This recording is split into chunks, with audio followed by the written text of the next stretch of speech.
Hello, hello. So, one of the most important topics out there is opportunity cost. And opportunity cost is something we don't take sufficiently into account.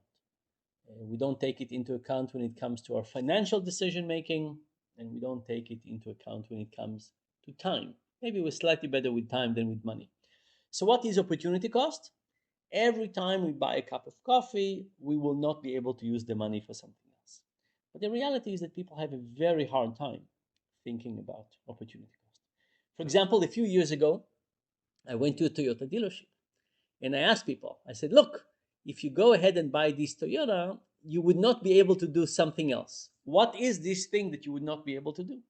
Now, these people had an offer to buy a car for a particular amount. They knew the cost, they knew everything, but they had no answer. So I don't know. I said, look, give me something. You have to give something up. You're going to spend this amount of money. What will give up? What would you give up?